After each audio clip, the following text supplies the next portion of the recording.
Sorry in different ways. सबसे पहले आपको एक चीज़ समझने की ज़रूरत है कि इंग्लिश के एक ही वर्ड के डिफरेंट मीनिंग हो सकते हैं। ये चीज़ डिपेंड करती है सिचुएशंस पे। डिफरेंट सिचुएशंस में एक ही वर्ड के डिफरेंट मीनिंग्स हो सकते हैं, जबकि सेम सिचुएशंस में डिफरेंट वर्ड्स के सेम मीनिंग्स हो सकते हैं। तो दो चीज़ों में फ़र्क है, एक है अपोलॉजी और दूसरा है सॉरी। देखिए, अपोलॉजी हम उस वक्त यूज़ करते हैं जब हमारी तरफ से कोई गलती हुई हो, जबकि सॉरी हम उस वक्त यूज़ करते हैं कि जब हमारी तरफ से कोई गलती ना हो। इसको आप यूँ समझें कि आपने किसी दोस्त की शादी में जाना था, किसी मसरूफियत की वजह से आप नहीं जा सके, तो बाद में आप उससे अपोलॉजी करते हैं, माजरत करते हैं।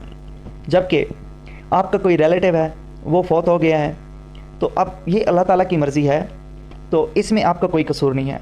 तो यहाँ पे जो सॉरी का मतलब है वो अफसोस है। अब हम दूसरी तरफ आते हैं, अपोलॉजी और सॉरी। अपोलॉजी आप उस वक्त यूज़ करते हैं जब आपने कोई गलती की हो और आप उसको डिफेंड भी कर सकते हो। जैसे मैंने आपको पहले एग्जांपल दी है कि आपने किसी दोस्त की शादी में जाना था लेकिन किसी मसरूफियत की वजह से नहीं जा सके, तो आप उज़र दे सकते हैं, आप उसको डिफेंड कर सकते हैं, कह सकते हैं कि मुझे कोई मसरूफियत आड़े आ गई जिसकी वजह से मैं आपकी शादी पर नहीं आ सका। अब जो सॉरी है, अब इस जो सॉरी है इसमें आपने फ़र्ज़ करें कोई ऐसी बात की है जिससे आपके दोस्त की दिल आज़ारी हुई है। फ़र्ज़ करें आपने उसको कोई गाली दी है जिससे उसको बुरा लगा है, तो अब आप सॉरी करेंगे। अपोलॉजी में झूठ का एहसास होता है, जबकि सॉरी में झूठ का एहसास नहीं होता, क्योंकि सॉरी में तीन चीज़ें होती हैं। पहली चीज़ ये है कि आपको अपनी गलती का एहसास है, दूसरा आपको साथ में हमदर्दी भी है, और तीसरा इन फ्यूचर आप ऐसी कोई गलती दोबारा नहीं दोहराएंगे। चलें शुरू करते हैं। पार्डन मी, मुझे माफ़ कर दें। I owe you an apology, मैं आपसे माफ़ी का तलबगार हूँ। I regret what I did, मैंने जो किया है मुझे उस पर पछतावा है। I made a mistake, I am sorry, मैंने गलती की है, मैं माफ़ी चाहता हूँ। I hope you can forgive me, मुझे उम्मीद है आप मुझे माफ़ कर सकते हैं। I didn't mean to hurt you, मैं आपको तकलीफ़ नहीं देना चाहता था। आई एम ट्रूली रिमोर्सफुल, मैं अपने किए पर सच में शर्मिंदा हूँ। I feel terrible for my actions, मैं अपने अमाल की वजह से खौफ महसूस करता हूँ।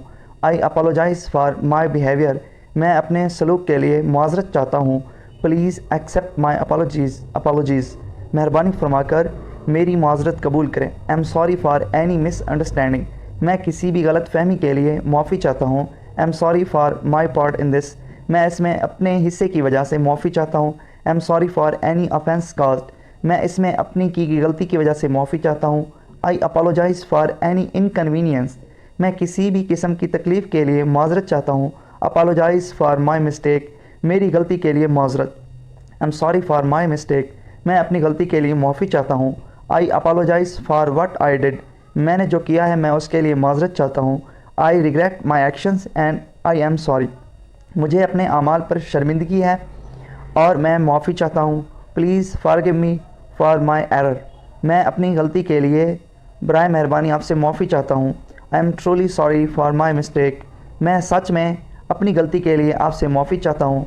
I acknowledge my mistake and I apologise, मैं अपनी गलती कबूल करता हूँ और मैं माफ़ी चाहता हूँ। I take full responsibility for my error and I apologise, मैं अपनी गलती की पूरी ज़िम्मेदारी लेता हूँ और मैं मुआज़रत चाहता हूँ। I realise my mistake and I am sorry, मुझे अपनी गलती का एहसास हुआ है और मैं माफ़ी चाहता हूँ। My sincere apologise for my mistake, मैं अपनी गलती के लिए पुरखलूस माजरत चाहता हूँ। आई am sorry for any inconvenience I may have caused, मेरी तरफ से जो तकलीफ़ हुई है मैं उसके लिए माफ़ी चाहता हूँ।